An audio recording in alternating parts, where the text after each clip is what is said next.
accueillir un Mayer Chestrollet. Est-ce que les Luxembourgeois sont là? Il est chef de groupe au Parlement de Wallonie et figurez-vous qu'il s'appelle... je vais vous dire son nom juste après, mais d'abord, figurez-vous qu'il a piloté le groupe Territoire. Il avait donc un jeune avec lui, qui est Éric Coffard, sous une huée d'applaudissements, évidemment, Dimitri Fourny.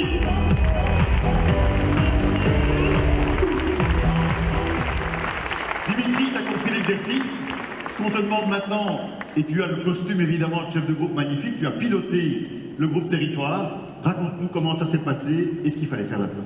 En tout cas, dans un premier temps, je tiens à saluer Éric Coffard et le travail formidable qu'il fait sur Charleroi. C'était un réel plaisir de pouvoir collaborer avec lui. Et donc nous avons une tâche tout à fait particulière puisque nous avons abordé dans ce groupe la problématique du logement avec nos amis bruxellois. Les réalités de Bruxelles ne sont pas les mêmes que celles de Wallonie. Donc nous avons dû avoir des approches citadines urbaines différentes de celles que nous allons proposer au niveau de la ruralité par exemple. Même chose en termes de mobilité, les contraintes avec la circulation à Bruxelles, non seulement à cause des ponts fermés, mais également l'accessibilité de la ville par rapport aux problèmes de mobilité que nous rencontrons en Wallonie ne sont pas les mêmes. Et donc nous avons dû être innovants.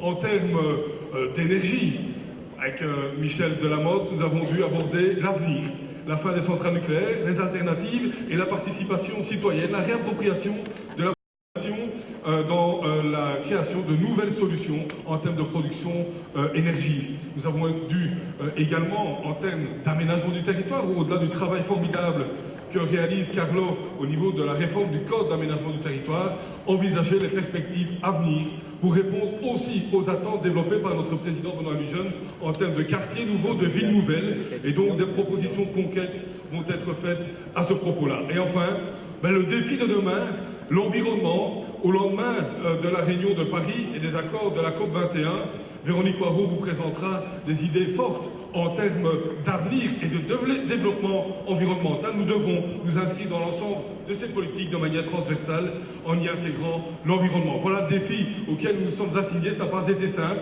avec, vous l'aurez compris, des réalités de terrain tout à fait différentes. Mais vous verrez, les propositions sont détonnantes. Soutenez-les. Magnifique. Quand le chef dit qu'il faut y aller, faut y aller à mon avis.